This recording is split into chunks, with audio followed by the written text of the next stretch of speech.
नमस्कार, UP triple SC PET का result जारी हो चुका है। मैं आपको यह बता रहा हूँ कि आप अपनी रैंक कैसे निकाल सकते हैं।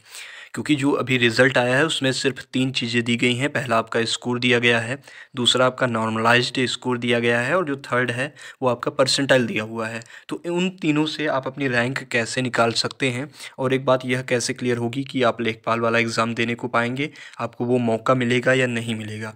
तो उसके लिए मैंने आपको स्क्रीन पे एक फ़ॉर्मूला दिखाया है।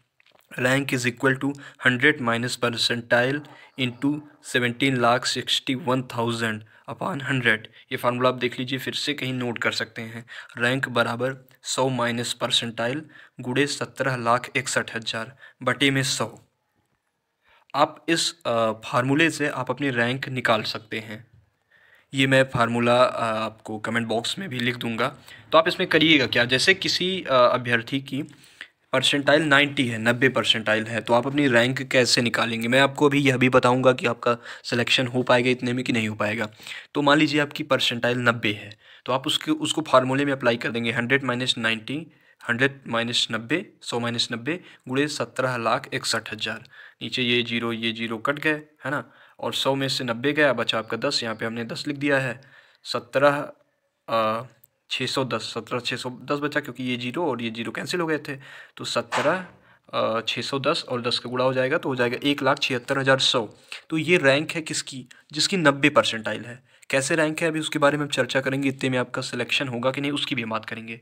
जैसे किसी की 80 परसेंटाइल है, 80 अगर परसेंटाइल है तो विशेष ध्यान दीजिए। जैसे 100 माइनस 80 आप कर देंगे तो 100 में से 80 घटाएंगे, 20 बचेगा, है ना। 20 हमने लिख दिया। 1761,000 था तो 00 यहाँ पे कैंसिल हो गया है, तो 17,610। तो इसका आप अगर मल्टीप्लाई करेंगे, इनका आप गुणा करेंगे तो 17 दूनी 34, 35 के आसपास यहाँ गया, 3,52,000 के आसपास। अब एक बात ध्यान से सुनिए। लेखपाली के वैकेंसी के लिए तमाम सारे स्टेटमेंट आए थे। एक स्टेटमेंट आया था कि जितने पद हैं उनमें से उसके 10 गुना जो पद होंगे, उसके 10 गुना रैंक तक जितने लोग होंगे उनको ले लिया जाएगा। सुनने में ये आ रहा है कि लगभग 8,000 7,000 500 समथिंग के आसपास लेखपाली वाले पद हैं। तो आप उसका 10 से गुणा कर लीजिए। तो कहने का मतलब है कि सिर्फ 75,000 80,000 तक वाले अभ्यर्थियों को बुलाया जाएगा। अगर 80,000 की बात करें तो सिर्फ 96 परसेंटाइल के ऊपर वालों को मौका दिया जाएगा। लेकिन अभी जिस हिसाब से जो लोग उस विभाग में कार्यरत हैं, तो मेरी उनसे जिनसे भी बात हुई है तो उसके अनुसार यह बात सुनने में आ रही है कि 2 लाख अभ्यर्थियों को कम से कम बुलाया जाएगा।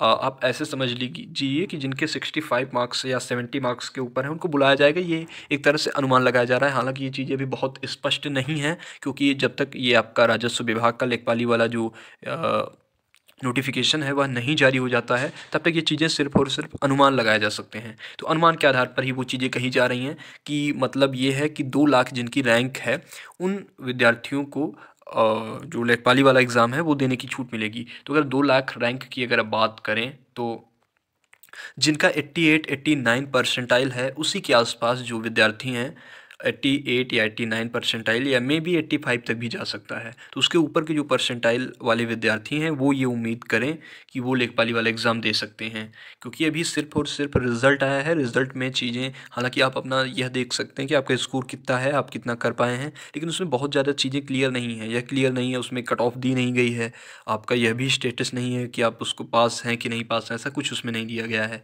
क्योंकि ये एक तरह से प्री एग्ज़ाम है, एक तरह से एलिजिबिलिटी टेस्ट है। तो इसमें आप यह उम्मीद आराम से लगा सकते हैं कि अगर आपका 90 परसेंटाइल या 90 प्लस है, इवन 85 प्लस भी है, तब आपको मौका मिल सकता है लेखपाल का एग्ज़ाम देने के लिए। ये चीज़ें मैं फिर से बता दूं कि मैं अलग कहीं से नहीं बता रहा हूँ। ये मुझे जो अंदर की खबरें मिली हैं, मैं एकदम स्पष्ट ये नहीं बता पा रहा हूँ। मतलब ऐसा कोई अभी निर्देश जारी नहीं हुआ है, लेकिन जो संभावनाएं हैं वो यही हैं कि 85 परसेंटाइल प्लस वालों को लेखपाली का एग्ज़ाम देने का मौका मिलेगा। मैं फिर से बता दूं कि यहाँ मार्क्स की बात नहीं हो रही है, यहाँ पे परसेंटाइल की बात हो रही है। परसेंटाइल और स्कोर में बहुत अंतर है। जो परसेंटाइल बना है वो नॉर्मलाइज्ड स्कोर के आधार पे बना है, ऐसा भी जो है ऐसी सूचना मिल रही है। तो इस फार्मूले से आप अपना फ़िलहाल रैंक निकाल के देखिए। अगर आपकी 2 लाख के अंदर रैंक है तब आप अपने आप को एलिजिबल ही समझिए, हर हाल में एलिजिबल समझिए। 30,000 पोस्ट है तो उनके लिए 3 लाख लोगों को बुलाया जा सकता है। और अगर 3 लाख की बात करें तो 82-83 परसेंटाइल के ऊपर वालों को भी बुलाया जाएगा, क्योंकि टोटल पोस्ट हैं लेकिन अलग-अलग पोस्ट वाले अलग-अलग रैंक से निकालेंगे वैकेंसी, तो इसकी भी थोड़ी-सी बात है। और मे बी कि ये भी हो सकता है कि जैसे 50 परसेंटाइल के ऊपर, जैसे मान लीजिए ये मेडिकल में लगभग 12,000 पोस्ट आनी है, तो वो सीधे-सीधे यह भी कह सकते हैं कि जिनका 50% के ऊपर है वो भी इसमें बैठ सकते हैं। लेखपाली के लिए उन्होंने कहा है ना कि 2 लाख लेंगे, लेकिन अगर उसके लिए है तो हो सकता है कि सबको अलाउ कर दें 50% के ऊपर परसेंटाइल वालों को, या 60% के ऊपर, तो उनमें जो है संभावनाएँ और ज़्यादा बढ़ जाएँगी।